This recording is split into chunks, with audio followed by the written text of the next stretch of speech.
दोस्तों ये कहानी उस समय की है जब हर जगह पर जंग छिड़ी हुई थी। इसी दौरान हम एक स्कूल में रहने वाली 7 लड़कियों को देखते हैं जो कि वहां पर बिल्कुल अकेली रहती थी। लेकिन इन लड़कियों की जिंदगी तब बदल जाती है जब उनमें से एक लड़की वहां पर एक आदमी को ले आती है। तो कहानी शुरू होती है और हमें 1861 का टाइम दिखाया जाता है। हम वर्जीनिया शहर को देखते हैं जहाँ पर इस समय सिविल वॉर चल रहा था। वहीं पर हम एक गर्ल्स स्कूल को देखते हैं जिसे मिस चमन चुस्की नाम की एक टीचर चलाती थी। हम देखते हैं कि 1864 तक सिविल वॉर चलने के कारण स्कूल के सभी स्टूडेंट्स और टीचर स्कूल से अपने घर जा चुके थे। लेकिन वहीं मिस चमन चुस्की और एक और टीचर मिस झपट्टा 5 लड़कियों के साथ अभी भी उस स्कूल में ही रह रही थी। इसके बाद हम गंजेड़ी नाम की एक लड़की को देखते हैं जो कि जंगल में सभी के डिनर के लिए मशरूम तोड़ने आई थी। लेकिन जब वो मशरूम तोड़ रही होती है तभी अचानक उसकी नजर एक आदमी पर पड़ती है जो कि घायल होकर एक पेड़ के नीचे बैठा हुआ था। अब उसको देखकर गंजेड़ी की फटकर 464 हो जाती है क्योंकि वो दुश्मन सेना से था। तभी वो आदमी बताता है कि मेरा नाम दगड़ू दलाल है और दुश्मन सेना ने मेरी दबाकर मारी है जिस वजह से मैं उनसे बचकर यहाँ पर छुपा हुआ हूँ। अब गंजेड़ी को दगड़ू दलाल की हालत देखकर उस पर तरस आ जाता है जिस वजह से वो उसे अपने साथ ले जाती है।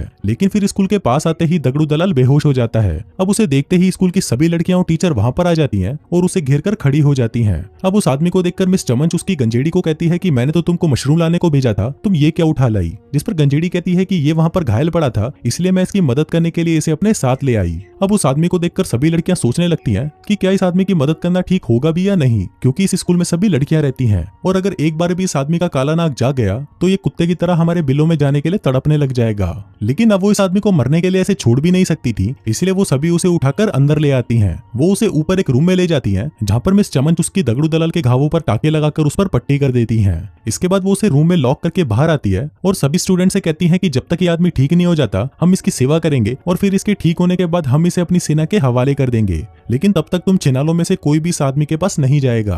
अब उसकी बात सुनकर सभी लड़कियां वहां से चली जाती हैं। लेकिन उनके जाते ही मिस चमन चुस्की चुपके से दगड़ू दलाल के कमरे में जाती हैं और उसकी पैंट उतारकर उसके घावों को साफ करने लगती है। अब दगड़ू दलाल का काला घोड़ा देखकर मिस चमन चुस्की गर्म होने लगती है, लेकिन फिर जैसे तैसे करके वो अपने आप को संभालती है। यहाँ पर चमन चुस्की को उसके घोड़े की सवारी करने का मन तो था, लेकिन फिर वो सोचती है कि छोड़ो यार, किसी की बेहोशी का फायदा नहीं उठाना चाहिए। तभी वहां से जाते वक्त मिस चमन चुस्की की नजर बाहर पड़ती है जहाँ पर एक सेना की टुकड़ी शहर पर गश्त लगाने आई हुई थी। तभी मिस चमन चुस्की उन सिपाहियों से मिलने गेट पर जाती है। अब उसे देखकर अंदर सभी लड़कियां घबरा रही होती हैं कि कहीं ये भूखड़ी वाली दगड़ू दलाल के बारे में इन्हें बता ना दे, पर मिस चमन चुस्की उसके बारे में उनको नहीं बताती और वापस स्कूल के अंदर आ जाती है। इसके बाद हम देखते हैं कि क्योंकि दगड़ू दलाल दिखने में हट्टा कट्टा मुस्टंडा था और उसका काला घोड़ा भी काफी बड़ा था, इसलिए उसके घोड़े को देखने के लिए रोज एक एक करके सभी लड़कियां चुपके से उसके रूम में आया करती थी। वो उससे वहां पर बैठकर बातें किया करती थी जिससे उनको भी काफी अच्छा महसूस होता था। इसके बाद हम देखते हैं कि मिस चमन चुस्की सभी लड़कियों के साथ बैठकर प्रेयर कर रही होती है। अभी प्रेयर के बाद वो जानबूझकर सभी से पूछती है कि क्या किसी को भी कोई और दुआ मांगनी है,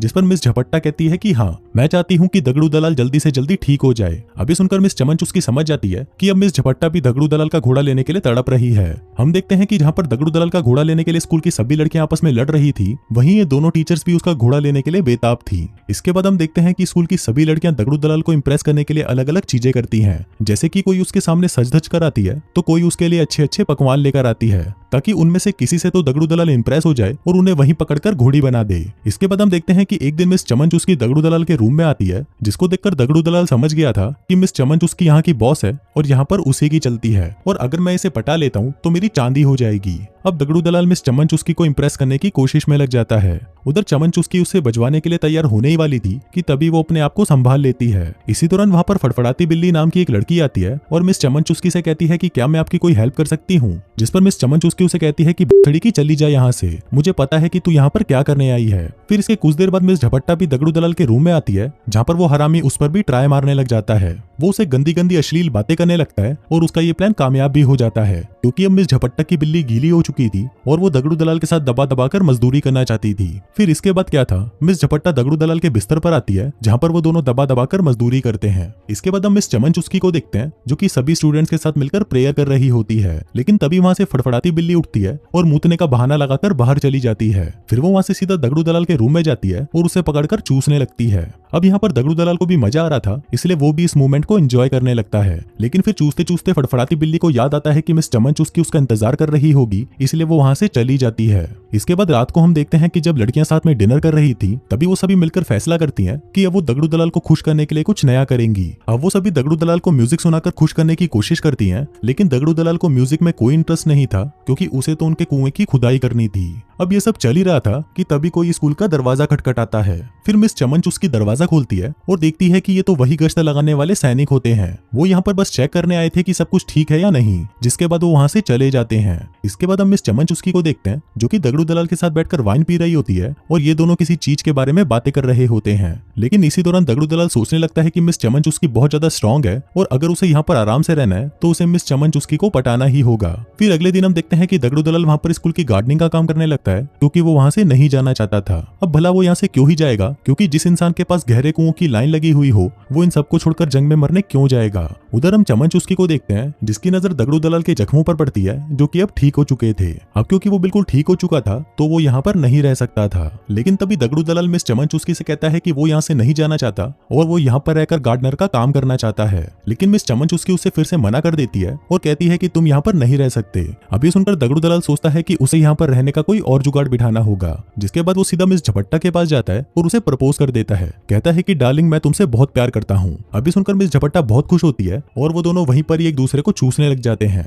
इसके बाद वो दोनों मजदूरी का कार्यक्रम करने ही वाले थे कि तभी वहाँ पर एक लड़की आ जाती है और इन दोनों का ये कार्यक्रम अधूरा ही रह जाता है। इसके बाद हम देखते हैं कि मिस चमन चुस्की दगड़ू दलाल को डिनर के लिए इनवाइट करती है क्योंकि आज यहाँ पर उसकी आखिरी रात है और उसे कल यहाँ से निकाल दिया जाएगा, इसलिए आज रात वो सभी मिलकर जश्न मनाते हैं। फिर डिनर के बाद दगड़ू दलाल मिस झपट्टा के कान में कहता है कि मैं आज रात तुम्हारे रूम में आऊंगा और फिर हम दोनों साथ में पलंग तोड़ मजदूरी करेंगे। फिर उसी रात हम देखते हैं कि मिस झपट्टा अपने रूम में दगड़ू दलाल का इंतजार कर रही होती है। लेकिन इतना ही नहीं, दूसरी तरफ मिस चमन चुस्की भी अपने रूम में दगड़ू दलाल का इंतजार कर रही होती है क्योंकि उसको भी लग रहा था कि आज रात को दगड़ू दलाल उसकी लेकर ही जाएगा। लेकिन फिर काफी देर बीतने के बाद भी दगड़ू दलाल नहीं आता।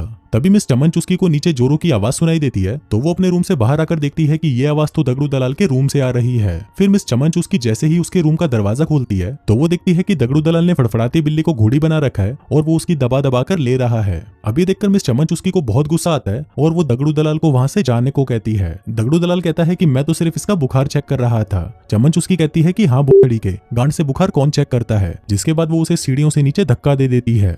अब दगड़ू दलाल ऊपर से इतना तेज नीचे आकर गिरता है कि उसकी टांग पूरी तरह टूट जाती है। अब ये देखकर मिस झपट्टा और मिस चमन चुस्की उसको जल्दी से उठाकर वापस रूम में ले जाती हैं। अब यहाँ पर चमन चुस्की कहती है कि मैं कोई सर्जन नहीं हूँ जो उसकी टूटी टांग को जोड़ दूं, इसलिए अगर हमें इसकी जान बचानी है तो हमें इसकी टांग काटनी पड़ेगी। अब उनको ये फैसला जल्दी से जल्दी लेना था क्योंकि दगड़ू दलाल का खून तेजी से बह रहा था। फिर हम देखते हैं कि और कोई रास्ता ना होने की वजह से उनको दगड़ू दलाल की टांग काटनी ही पड़ती है। फिर अगली सुबह जब दगड़ू दलाल की आंख खुलती है तो अपनी कटी टांग को देखकर उसकी फटकर 464 हो जाती है। अब वो चमन चुस्की को देखकर उस पर बहुत गुस्सा करता है और उसे कहता है कि बुथड़ी की तूने ये सब जानबूझकर किया क्योंकि रात को मैं तुझे बजाने जो नहीं आया।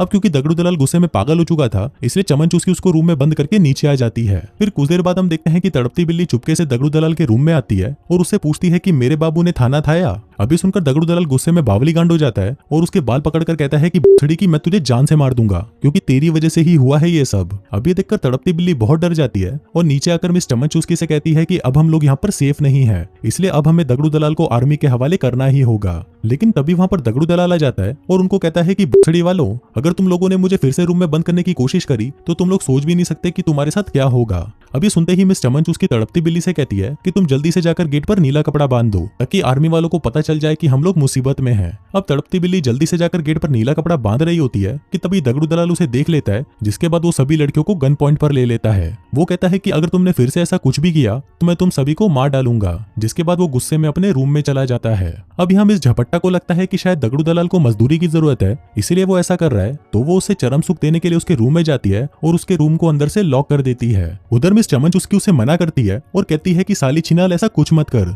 लेकिन मिस झपट्टा की ठरक अब चरम सीमा पर पहुंची हुई थी, इसलिए वो दगड़ू दलाल के पास जाकर उससे लिपट जाती है। उधर दगड़ू दलाल को भी मजा आने लगा था, इसलिए वो भी उसके साथ दबा दबा कर मजदूरी करता है। अब ये सब देखकर मिस चमन चुस्की गुस्से में पागल हो चुकी थी और वो सोचने लगती है कि इस दगड़ू दलाल का खेल अब खत्म करना होगा। लेकिन इसी दौरान एक स्टूडेंट उसे कहती है कि हम दगड़ू दलाल के खाने में जहर मिला देते हैं। अब ये आइडिया मिस चमन चुस्की को भी सही लगता है। इसके बाद गंजेड़ी जंगल में जाती है और वहां से जहरीले मशरूमों को तोड़ लाती है। फिर उसी रात मिस चमन चुस्की दगड़ू दलाल को डिनर के लिए इनवाइट करती है, लेकिन यहाँ पर दगड़ू दलाल को शक था कि कुछ तो गड़बड़ है, इसलिए वो झपट्टा को भी वो मशरूम खाने को कहता है। लेकिन तभी एक लड़की कहती है कि नहीं, मिस झपट्टा को मशरूम से एलर्जी है। अब दगड़ू दलाल को उसकी बातों पर विश्वास हो जाता है और वो अकेला ही उन मशरूम्स को खा जाता है। फिर कुछ देर बाद हम देखते हैं कि जहरीला मशरूम खाने की वजह से वो तुरंत नीचे गिर जाता है और दम घुटने से उसकी मौत हो जाती है। इसके बाद ये लोग स्कूल के गेट पर नीला कपड़ा बांध देते हैं और दगड़ू दलाल की बॉडी को कफन से लपेटकर दरवाजे पर रख देते हैं ताकि आर्मी वाले आकर उसकी बॉडी को उठा ले जाएं। इसके बाद हम देखते हैं कि मिस झपट्टा बहुत ही दुखी हो रही होती है क्योंकि वो दगड़ू दलाल के साथ ही अपनी जिंदगी बिताना चाहती थी